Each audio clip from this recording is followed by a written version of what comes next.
जगत का अर्थ है जो गत है, जिसमें गति है, जो जा रहा है।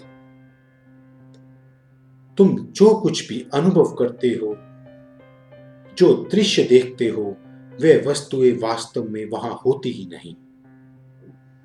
तुम केवल आभास देख रहे हो उन वस्तुओं का जो पहले कभी वहां पे रही होंगी। अभी वे वस्तुएं नष्ट हो चुकी हैं।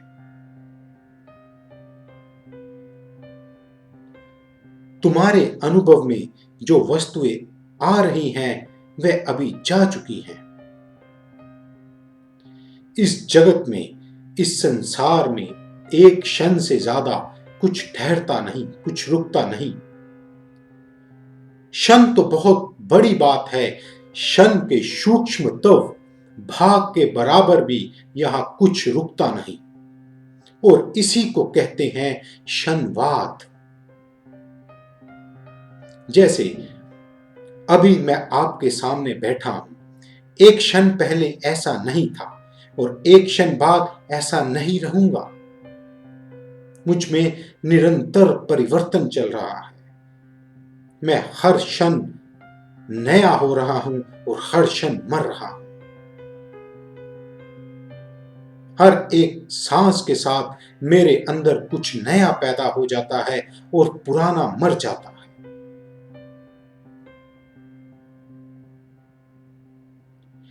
कई कोशिकाएं मर जाती हैं और कई नए जन्म ले लेती हैं।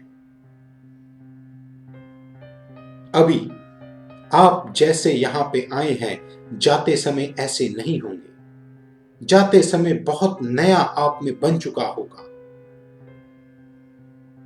एक क्षण पहले जो था उसका कोई अस्तित्व नहीं, और जो अभी है, इतना कहने में भी मेरा जो समय लगा वह भी जा चुका।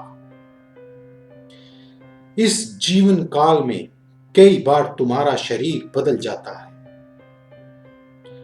वैज्ञानिक कहते हैं कि 50 साल की आयु में कम से कम मनुष्य का शरीर 6 बार बदलता है।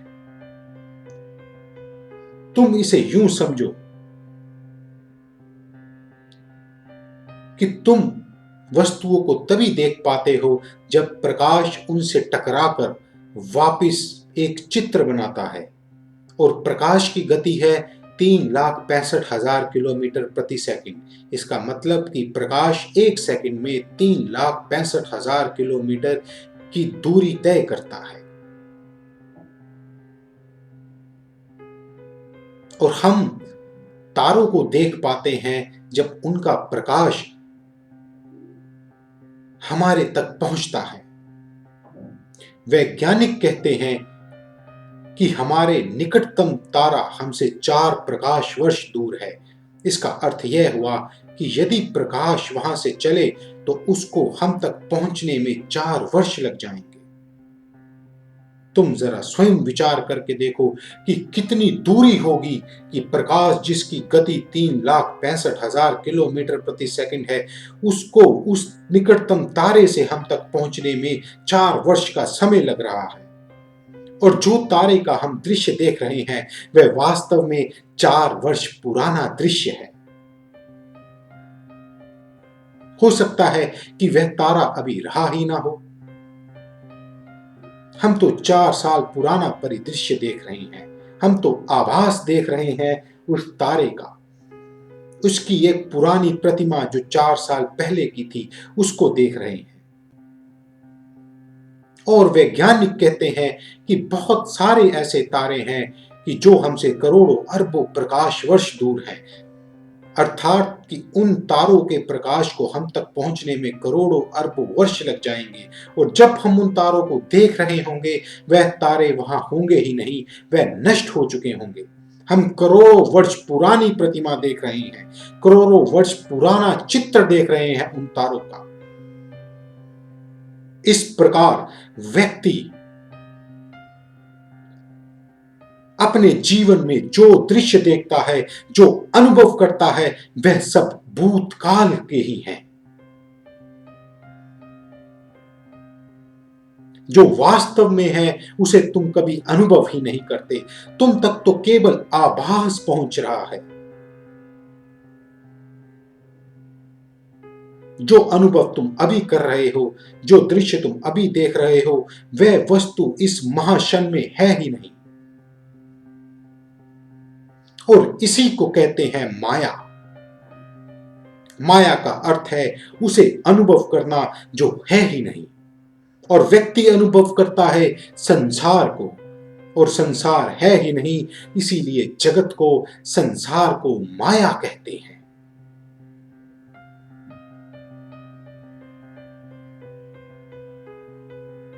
व्यक्ति अनुभव करता है आकृतियों को, रूप को, और आकृतियां सदा बही चली जा रही हैं, नदी की तरह निरंतर बहे चली जा रही हैं। कोई भी आकृति हाथ में नहीं आती, प्रत्येक आकृति नष्ट हो जा रही है। और तुम यह प्रयास करते हो कि तुम्हारी आयु, तुम्हारी काया, तुम्हारी आकृति, तुम्हारा ये शरीर नष्ट ना हो, जो कि एक असंभव प्रयत्न है। और तुम इस असंभव के कारण ही चिंतित हो। और जो इस असंभव के कारण चिंतित है वह सदा दुख में है। और तुम्हारा दुख इतना है कि तुम असंभव को संभव करना चाहते हो।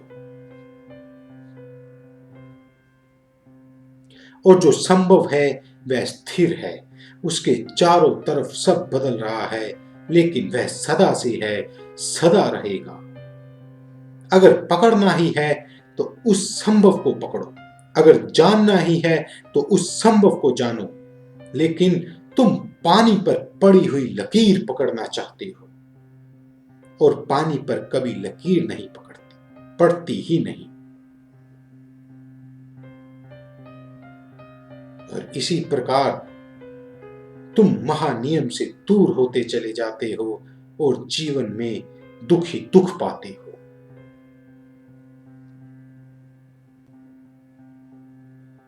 मृत्यु को जीतना एक असंभव प्रयत्न है।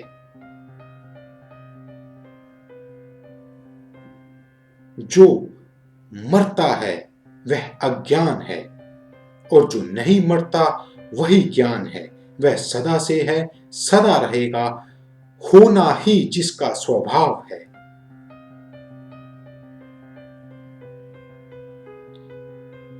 यह संसार परमात्मा के बिना नहीं हो सकता, लेकिन परमात्मा इस संसार के बिना भी हो सकता है। सागर बिना लहरों के भी हो सकता है, लेकिन लहरें कभी सागर के बिना नहीं हो सकती। जो लहरों के पहले था, जो लहरों के बाद में है, वही सागर है। जो संसार के पहले था, जो संसार के बाद में है, वही परमात्मा है। लहरें निरंतर बन रही हैं, नष्ट हो रही हैं, एक क्षण में बन रही हैं और एक ही क्षण में नष्ट हो रही हैं, पर कारण है सागर। यह संसार एक ही क्षण में बन रहा है और एक ही क्षण में नष्ट हो रहा है, पर कारण है परमात्मा।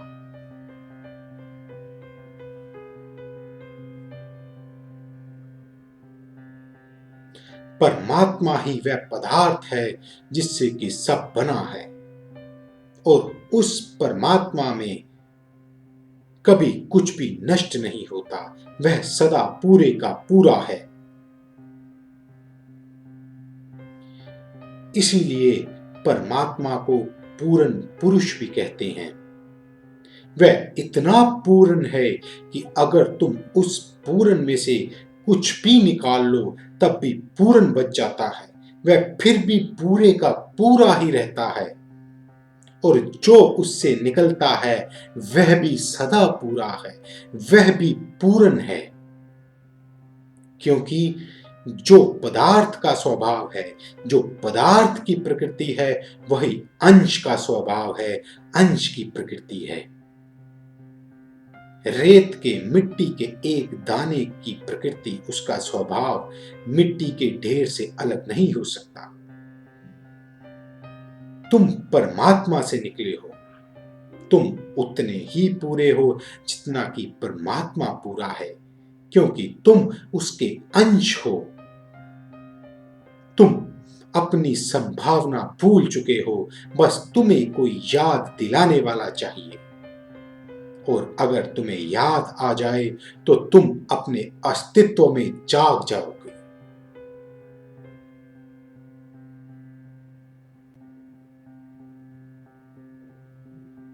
मैं यहां पहले भी था, तुम यहां पहले भी थे, यह संसार यहां पहले भी था, और बाद में तुम भी रहोगे, मैं भी रहूंगा, और यह संसार भी रहेगा। लेकिन यहां भूल मत करना, यहां जिस मेरे तुम्हारे की बात हो रही है वह बात शरीरों की नहीं। जो सब शरीरों में सदा से है, यहां बात उस मैं और तुम की हो रही है।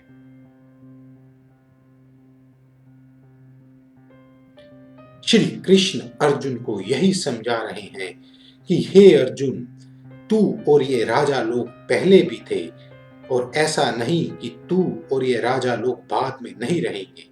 यहां श्री कृष्ण जिस अर्जुन की बात कर रहे हैं वह अर्जुन नाम के व्यक्ति की बात नहीं कर रहे। अर्जुन नाम का व्यक्ति पहले नहीं हुआ, पहले हो ही नहीं सकता। अर्जुन नाम का व्यक्ति तो केवल एक वस्त्र है, और यह वस्त्र जिसने पहना है वह निराकार चैतन्य ही है। और अर्जुन नाम का व्यक्ति बाद में भी नहीं रहेगा, क्योंकि यह वस्त्र जिसने पहना है वह इसे उतार देगा, लेकिन वह बाद में भी रहेगा, सदा रहेगा, हमेशा रहेगा। कई वस्त्र आएंगे, कई वस्त्र जाएंगे।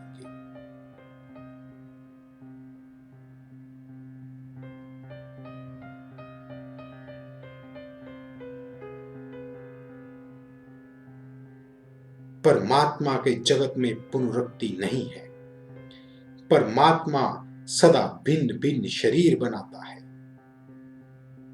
परमात्मा कभी कोई एक जैसी वस्तु बनाता ही नहीं। तुम एक पत्थर उठाओ तो सारे ब्रह्मांड में उस जैसा दूसरा पत्थर नहीं खोज पाओगे। तो यह जितने शरीर हैं यह सब भिन्न हैं, जितने अर्जुन हैं यह सब भिन्न हैं, जितने मैं हैं यह सब भिन्न हैं, जितने तुम हैं यह सब भिन्न हैं, लेकिन इन सब में जो है वह एक है, वह सदा है, वही वह चैतन्य है।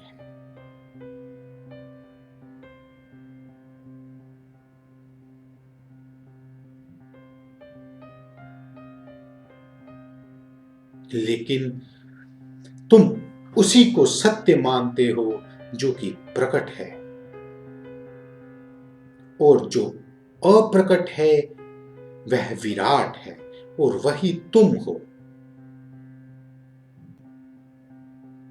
जैसे बीज प्रकट है, लेकिन बीज में एक पेड़ छिपा है और पेड़ अप्रकट है।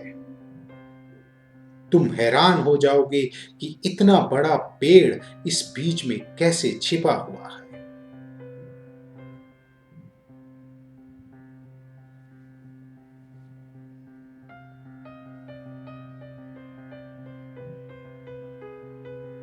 लेकिन अगर बीज का बहुत ध्यान से विश्लेषण किया जाए तो यह बताया जा सकता है कि इससे कौन सा पेड़ पैदा होगा, कितना विशाल होगा, कौन सा फल लगेगा। यह सब बीज के भीतर छिपा हुआ है, यह सब अप्रकट है। और आने वाले संभव में यह संभव है कि मनुष्य के डीएनए से ही उसके सारे जीवन का चित्रण किया जा सकेगा। उसका बचपन, जवानी और बुढ़ापे के सारे चित्र बनाए जा सकेंगे। यह जाना जा सकेगा कि यह व्यक्ति स्वस्थ रहेगा या रोगी, जीवन के किस किस काल में यह रोग से ग्रस्त रहेगा, और कौन कौन सा रोग इसे हो सकता है। आधुनिक जगत में इसे जेनेटिक इंजीनियरिंग कहते हैं और आधुनिक चिकित्सा शास्त्र बहुत जोर से इसके ऊपर काम कर रहा है।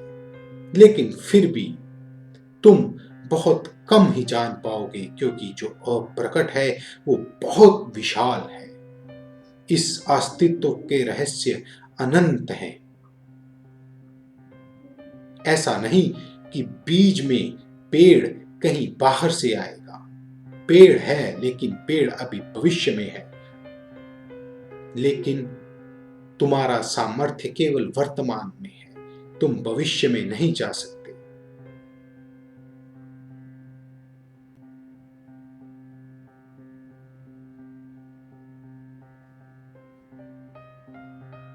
इस जगत में भूतकाल, वर्तमान काल, भविष्य काल पहले से ही बना हुआ है और तुम केवल एक यात्रा पर हो। इसे यूं समझो कि कोई वीडियो या कोई मूवी बहुत सारे रुके हुए चित्रों से बनती है, और जब इन चित्रों को बहुत तेजी से तुम्हारी आंखों के सामने से चलाया जाता है तो गतिमान चित्र तुम देख पाते हो, लेकिन तुम केवल वर्तमान देख पाते हो। अगर चित्रों को पीछे करो तो तुम पीछे का भाग देख सकते हो, अगर चित्रों को आगे ले जाओ तो तुम आगे का भाग देख सकते हो। ऐसे ही जीवन है। इस जीवन में सारे चित्र पहले से बने हुए हैं। हर एक संभावित चित्र यहाँ पहले से ही है। एक ही क्षण में रोग का, स्वास्थ्य का, निर्धनता का, धनवानता का सब चित्र परमात्मा ने पहले से बनाए हुए हैं। लेकिन तुम्हारा सामर्थ्य केवल वर्तमान के एक छोटे से हिस्से के चित्र देखने का ही है। लेकिन ब्रह्म ज्ञानी भूतकाल में भी जा सकता है और भविष्य में भी विचर सकता है। वह भविष्य में जाके भी देख सकता है, वह भविष्य का पेड़ भी देख सकता है। और तुम भी साधना के द्वारा एक ऐसी इंद्री का निर्माण भी कर सकते हो जिससे कि तुम भविष्य की यात्रा कर सको। तुम यह कह रहे हो कि यह वस्तु पहले यहां नहीं थी, अभी है और बाद में नहीं रहेगी। तुम इसे ऐसा समझो कि तुम जमीन पर बैठे हो और तुम्हारे सामने से एक गाड़ी निकल जाती है और तुम कहते हो कि यह गाड़ी पहले नहीं थी, अभी है और अभी नहीं हो गई। लेकिन अगर तुम किसी ऊंची जगह पे बैठ जाओ, किसी पेड़ पे, किसी पहाड़ पे बैठ जाओ, तो जो व्यक्ति नीचे बैठा है उसकी आंखों के सामने से गाड़ी ओझल हो जाएगी, लेकिन जो पेड़ पर बैठा है उसे गाड़ी अभी भी दिख रही है। जो जमीन पर बैठा है वह कहेगा कि गाड़ी नहीं रही, लेकिन जो पेड़ पर बैठा है, जो चट्टान पर बैठा है, वह कहेगा कि गाड़ी अभी भी है। और अगर कोई व्यक्ति उसे अंतरिक्ष से देखे तो गाड़ी सदा है।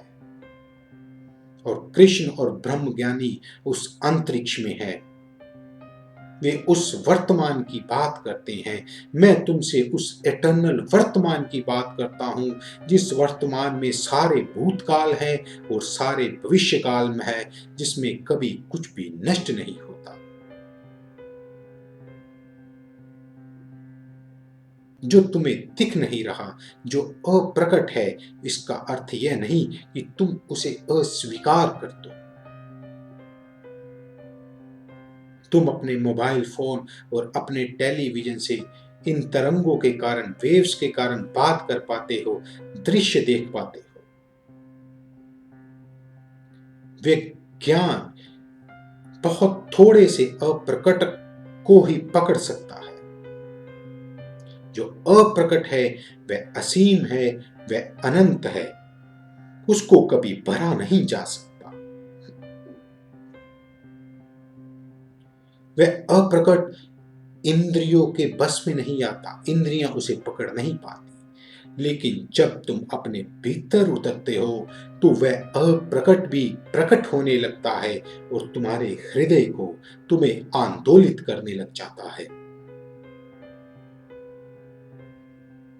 लेकिन उस अप्रकट को समझने के लिए तुम्हें जीवंत होना पड़ेगा।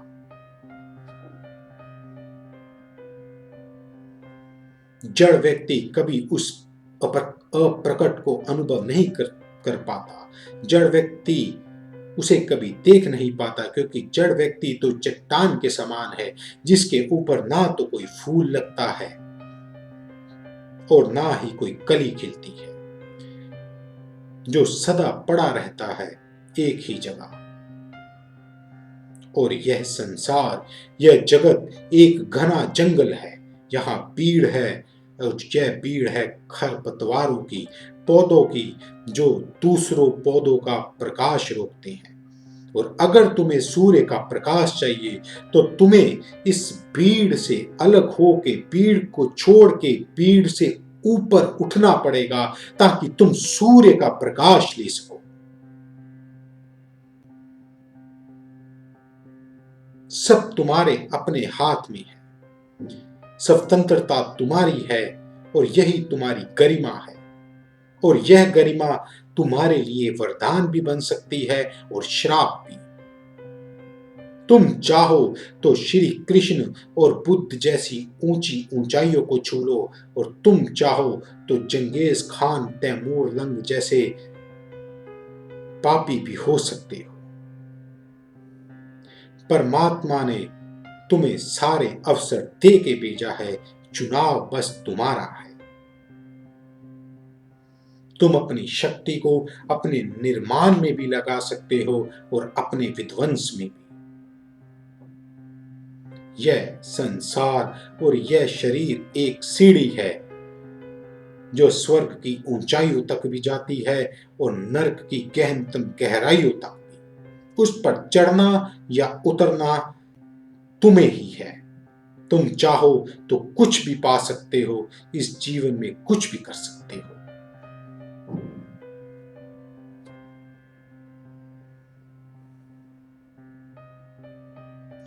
मुझे एक कहानी याद आ रही है कि एक चित्रकार हुआ जिसका नाम था सहारा। सहारा चित्रकार को एक बार ख्याल आया कि वह एक ऐसे व्यक्ति का चित्र बनाना चाहता है कि जो जीवन के निम्नतम तल पर हो, जो गहन पापी हो, जो सबसे बुरा व्यक्ति हो। और सहरा अपनी ये विनती लेके राजा के पास पहुंचा कि उसे ऐसे व्यक्ति का चित्र बनाना है जो अत्यंत दुष्ट हो, जीवन के निम्नतम तल पर हो। क्या आपकी जेल में कोई ऐसा व्यक्ति बंद है? राजा ने अपने सेनापति से पूछा कि क्या हमारी जेलों में कोई ऐसा व्यक्ति बंद है? तो सेनापति ने कहा, जी महाराज, एक व्यक्ति है जिसने 32 हत्याएं करी हैं और जघन्य अपराध किए हैं। इस प्रजा में उससे निम्नतम तल पर व्यक्ति खोज पाना मुश्किल है। तो राजा ने उस चित्रकार को उस दुष्ट व्यक्ति का चित्र बनाने की आज्ञा दे दी। सेनापति उस चित्रकार को लेके कारागार में गया और उस दुष्ट के सामने उसे पहुंचा दिया। और वह चित्रकार उसका चित्र बनाने लगा, और जैसे जैसे वह उसका चित्र बनाता चला जा रहा था, वह हैरान होता चला जा रहा था। वह चेहरा उसे जाना पहचाना लग रहा था। और जैसे जैसे चेहरा बनता गया, नए नक्श उभरे, तो वह हैरान हो गया। वह व्यक्ति उसे परिचित लगने लगा और उससे रहा ना गया। और उसने उससे पूछ लिया कि क्या उसने उसे पहले कभी देखा है। उस चित्रकार का इतना पूछना ही था कि वह अपराधी जार जार रोने लगा। उसके आंखों से अश्रुओं की धारा बह निकली। और चित्रकार ने कहा, अरे भाई, क्या मैंने तुम्हें कोई बहुत बड़ा दुख पहुंचा दिया? कोई तुम्हारे पुराने घाव को छू दिया है? तो वह अपराधी बोला, नहीं श्रीमान, आपने मुझे कोई दुख नहीं पहुंचाया। मैंने स्वयं अपने आप को इस गहन अंधकार की खाई में धकेला है। आपको शायद याद ना हो, लेकिन हम 20 वर्ष पहले भी मिले हैं। 20 वर्ष पहले भी आपको एक चित्र बनाना था। तब आपको चित्र बनाना था एक सबसे सरल, भोले और ईमानदार व्यक्ति का, तब ऐसे ही आप ये विनती लेके राजा के पास आए थे कि प्रजा में सबसे सरल, सबसे भोला, सबसे ईमानदार व्यक्ति हो तो बताएं, क्योंकि आपको उसका चित्र बनाना था।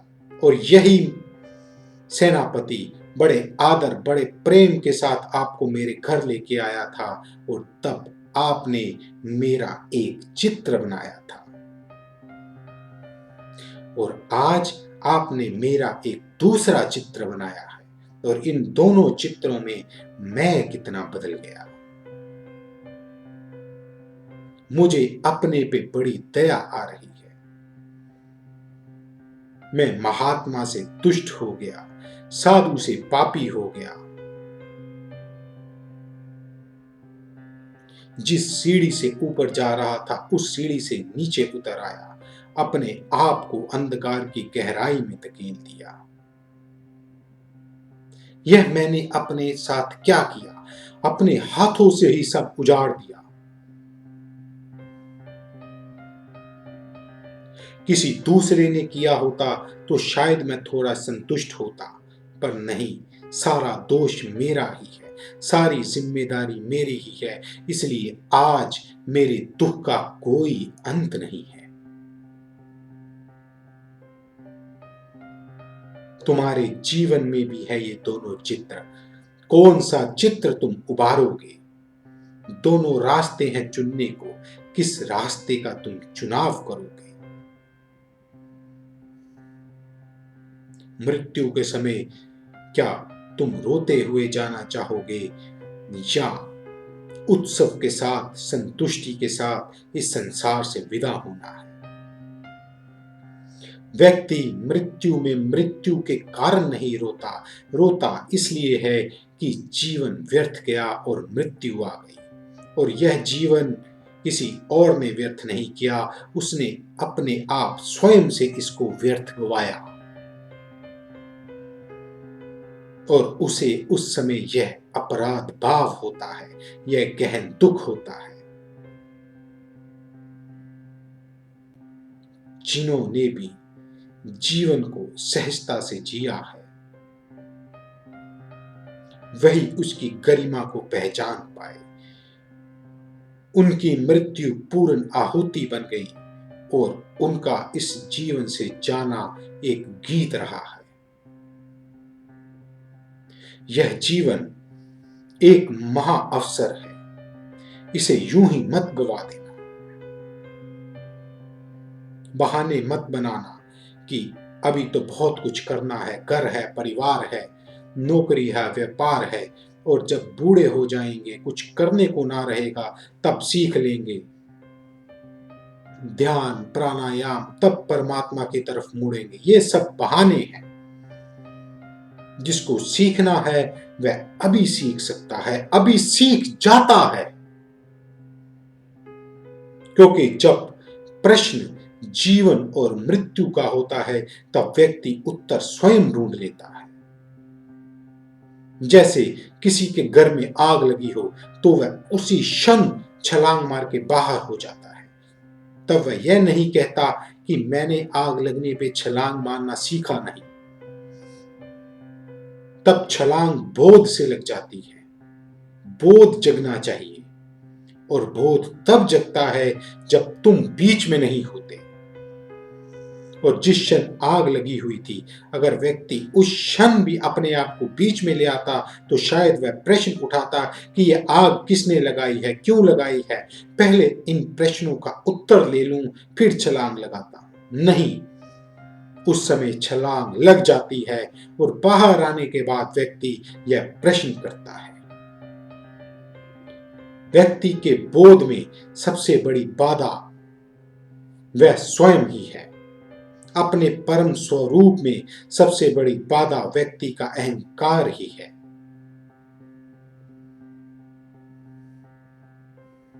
तुम स्वयं विचार करो कि बहुत बार जीवन में तुम्हारे मन में यह प्रश्न उठते हैं, सार्थक प्रश्न उठते हैं, लेकिन तुम इन सार्थक प्रश्नों को व्यर्थ की प्राथमिकताओं के नीचे दबा देते हो। और जबकि यह प्रश्न प्राथमिक होने चाहिए थे, इनके उत्तर प्राथमिक होने चाहिए थे।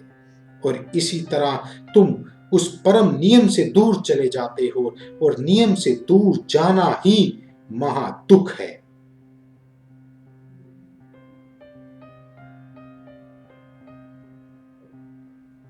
व्यक्ति इस संसार में जो कुछ भी करता है वह समाज से बंधा हुआ है, वह भीड़ से बंधा हुआ है। उसके सारे कृत्य अपने नहीं हैं, वह कृत्य समाज के कृत्य हो जाते हैं। वह अपने आप को समाज की कसौटी पे परखता है। कोई भी कृत्य करने से पहले वह यह सोचता है कि समाज क्या कहेगा। उसकी यात्रा अपनी नहीं रहती, वह यात्रा समाज की होती है, वह यात्रा भीड़ की होती है।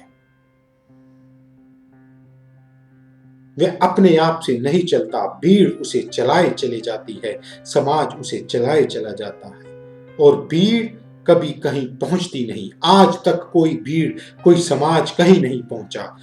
जब भी पहुंचता है व्यक्ति पहुंचता है। जब भी कोई क्रांति होती है व्यक्ति में होती है, समाज में क्रांति नहीं हो सकती। तुमने कभी सुना कि कोई भीड़ या कोई समाज बुद्धत्व को पा गया हो, ब्रह्म ज्ञान को उपलब्ध हो गया हो? बुद्धत्व तो केवल व्यक्ति को ही उपलब्ध होता है। इतिहास के किसी भी समाज को, किसी भी भीड़ को देख लो, तुम सिवाय युद्ध के, हिंसा के, दुख के और कुछ ना पा सकोगे। और भीड़ का गौरव है कि वह अपने आप को बड़ा करते चले जाती है। समाज का गौरव है कि वह अपने आप को बड़ा करता चला जाता है। आज तुम उसके साथ चल रहे हो, कल तुम ना रहोगे, तुम्हारी जगह कोई और ले लेगा, लेकिन यह समाज चलता जाएगा। और समाज की कोई मंजिल नहीं, समाज की कोई मंजिल हो ही नहीं सकती।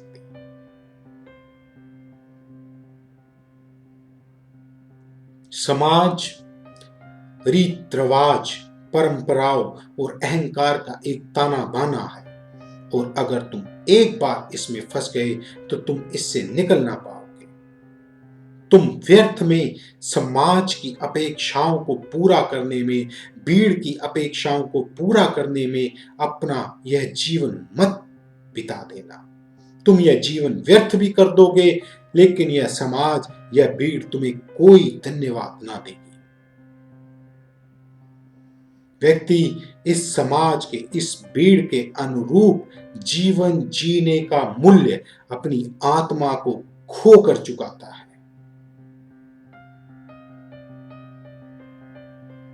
उसकी आत्मा कुछ और करने को कहती है, लेकिन वह समाज के अनुरूप चलता है, समाज की सुनता है, और इसी द्वंद्व में सारा जीवन बीत जाता है।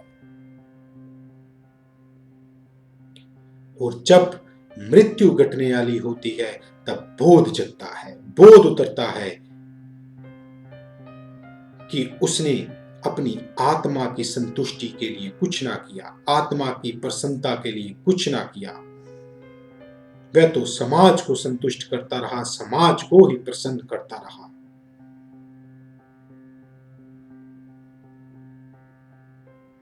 और इसी अपराध भाव से, इसी दुख से और अपने हाथों से अपने जीवन को व्यर्थ करने की ग्लानि के साथ व्यक्ति इस संसार से विदा हो जाता है।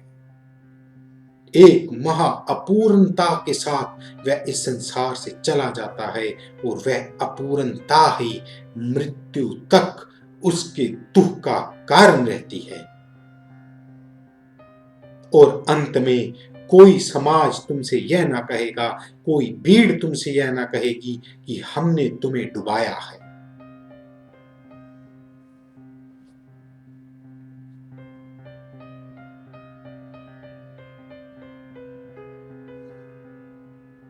इस समाज से थोड़ा दूर हटना, इस भीड़ से थोड़ी दूरी बनाना।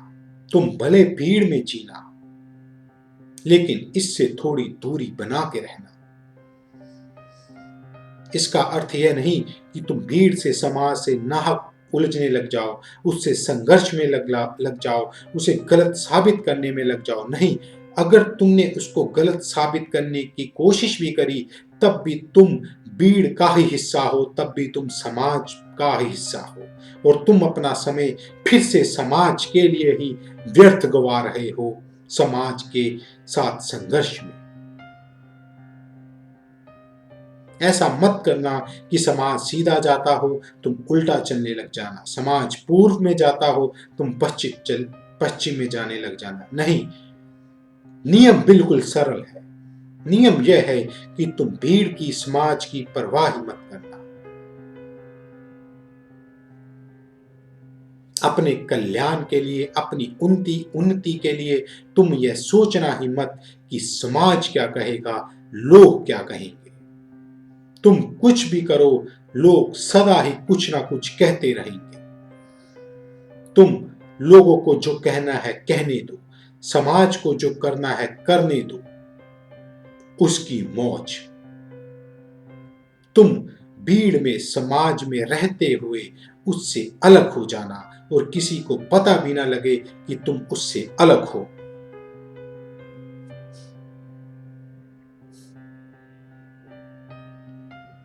और अपना संबंध अस्तित्व के साथ जोड़ना, और जैसे ही तुम अपना संबंध उस परम अस्तित्व के साथ जोड़ते हो, तो वह अस्तित्व तुम्हारा मार्गदर्शन करेगा।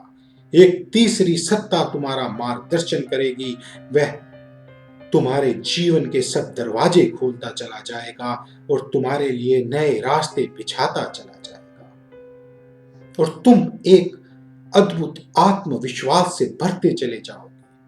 जब भी जीवन में तुम आत्मविश्वास से भरते हो, तो जानना कि तुम परमात्मा के निकट हो।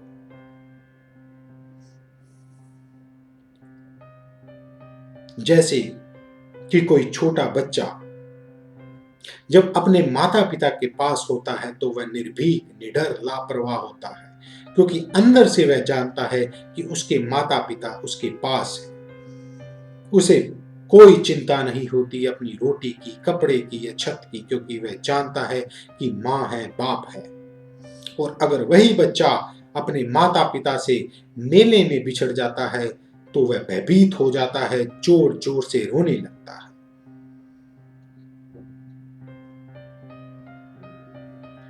और उस परमात्मा ने तुम्हें पैदा किया है,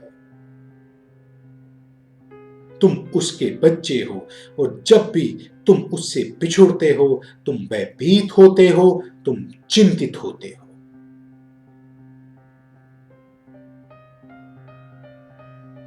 और माता पिता से बिछुड़ने का दुख जितना बच्चे को होता है, उससे कहीं ज्यादा दुख माता पिता को होता है।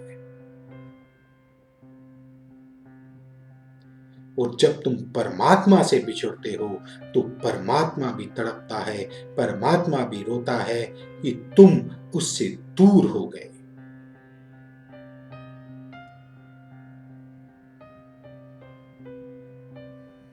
अपने आप को समाज से थोड़ा हटाना, थोड़ा चांद तारों को देखो, पेड़ पौधों से बातें करो, नदी झरनों के पास बैठना, तो यह जो असुरक्षा, इनसिक्योरिटी तुम्हें समाज ने दी है, वह दूर होने लगेगी, क्योंकि प्रकृति तुम्हें सुरक्षा अनुभव करवाएगी। तुम सुरक्षित अनुभव करने लग जाओगे, और जब व्यक्ति सुरक्षित अनुभव करता है, तभी वह शांत होता है, तभी वह सुखी होता है। तुम्हारे जीवन का दुख इनसिक्योरिटी ही है। इनसिक्योरिटी है धन की, प्रेम की, जीवन की। और एक नियम सदा याद रखना कि परमात्मा के होते हुए अपने आप को असुरक्षित अनुभव मत करना। मुर्दे को प्रभु देत है कपड़ा लकड़ा आग, जिंदा नर चिंता करे ताके बड़े अभाग। जिसने तुम्हें पैदा किया है, वह सब देगा। यह डोर उसके हाथ में दे के देखो, यह पतवार उसके हाथ में दे के देखो, उसे ही अपने जीवन के रथ का सारथी बनने दो, तो तुम्हारे सारे भय विदा हो जाएंगे। भय नाशन दुर्मति हरन, कल में हर को नाम, निस दिन जो नानक भजे, सफल होए सब काम। आज इतना ही।